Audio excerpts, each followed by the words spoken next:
day. You can see Pierre left the university, attempted to cross a road.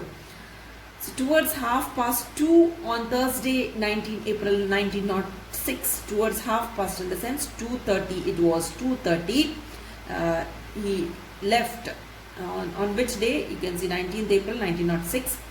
Sultry rainy day means it was a hot and humid rainy day. Pierre left the university after his work in the university.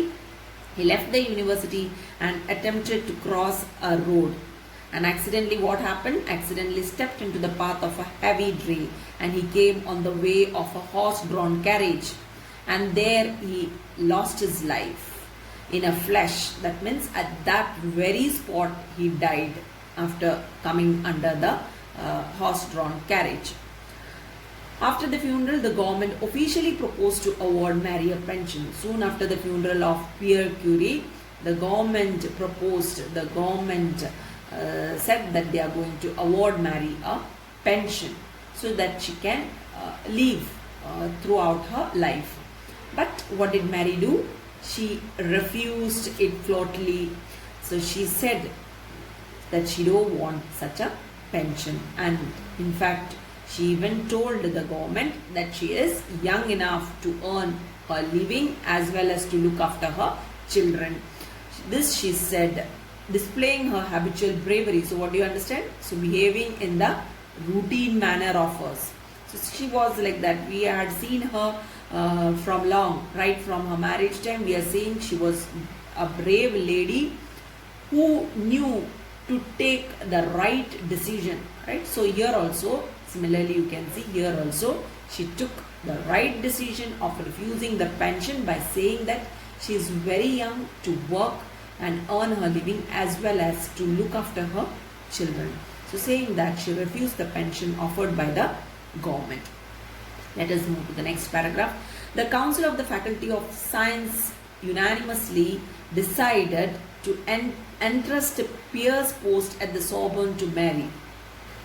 The Council of the Faculty means the Council of the Teachers of Science. So they unanimously, by everyone in that group, from the group of the Teachers of Science, everyone in that group together, they decided to entrust, to give it to the care of, that is to give Pierre's post at the Sorbonne to Marie, to give it to Marie. Whatever post Pierre Curie was holding over there, that post was assigned to Marie.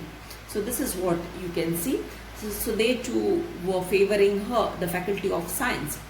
This was the first time that a position in French higher education had been given to a woman.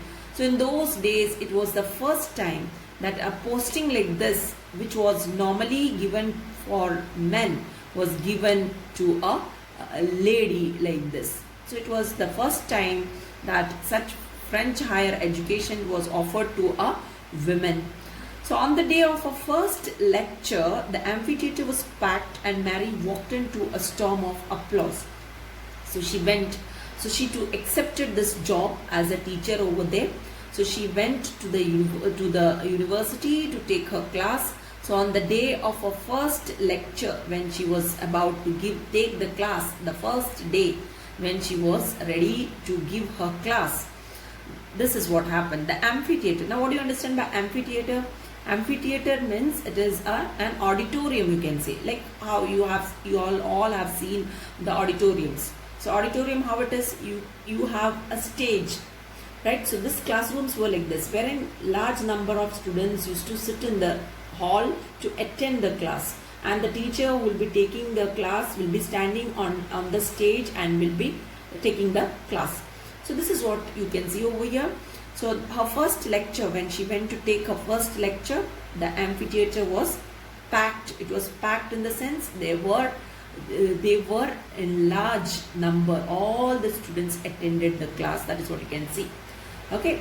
So to speak frankly, that is the thing. All the students attended the class. So it was packed. Everybody's presence was there in that amphitheater. So it was full. And Mary walked into a storm of applause, and as she entered inside, everyone started clapping her, appreciating her with clap, right? She inclined her head and waited for the ovation. So she slanted her head, Mary slanted her head, and she waited for the ovation to stop. Ovation means the clapping to be stopped. Then she stared straight ahead of her and said, then she looked straight to the auditorium, and this is what she said. When one considers the progress that has been made in physics in the past 10 years, one is surprised at the advance that has taken place in our ideas concerning electricity and matter. So you can see over here, when one considers the progress that has been made in physics in the past 10 years, one is surprised at the advance that has taken place in our ideas concerning electricity and matter. This is the point where Pierre Curie stopped. From there she began. Who began? Mary. When she started the class, she began from where her husband stopped.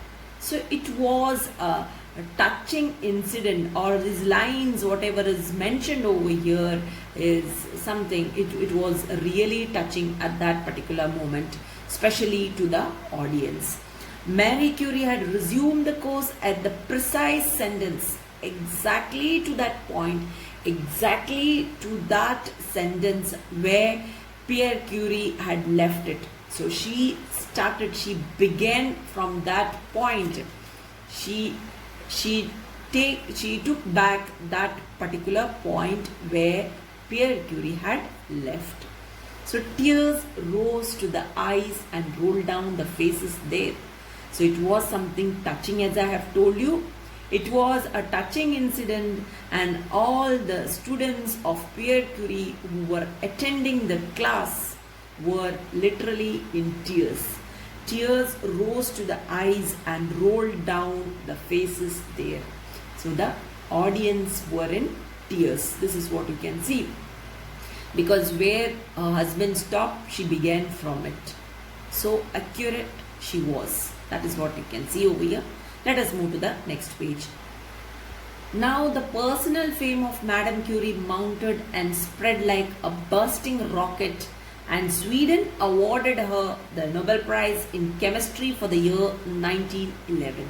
So you can see, from then she became famous by herself. She was individually famous from then, after the death of her husband. And fame of Marie Curie mounted and spread like a bursting rocket, and it spread widely. Okay, that her fame had spread widely. This is what you can see over here, like a bursting rocket, how the rocket goes, right? Like that, how the bursting rocket is. So at that speed she became famous. This is what you can understand. And like that, she was awarded a Nobel Prize in the subject chemistry. In which year? In 1911. By Sweden. Sweden awarded her Nobel Prize in chemistry for the year 1911. No other man or woman to date has ever received the prize for two different subjects. So this is something different.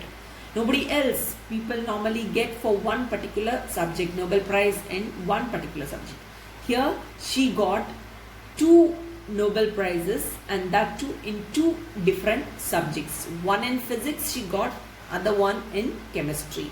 So this was something extraordinarily different, right? Extraordinarily, you can see something extraordinary happening over here.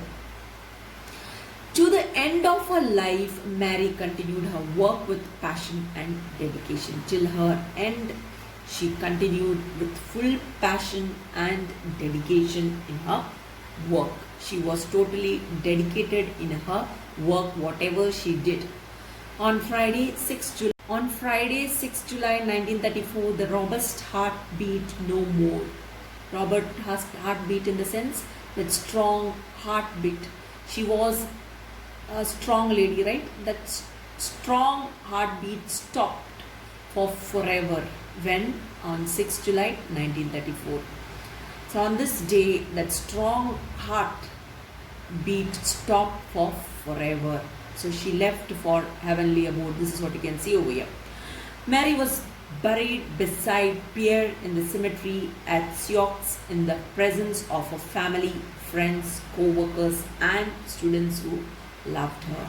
So for her funeral, all came for the funeral. You can see her family members were there, her friends, her co-workers and her students who loved her all attended the funeral of Marie Curie, and she was buried beside her husband in the same cemetery in the presence of all these people mentioned over here.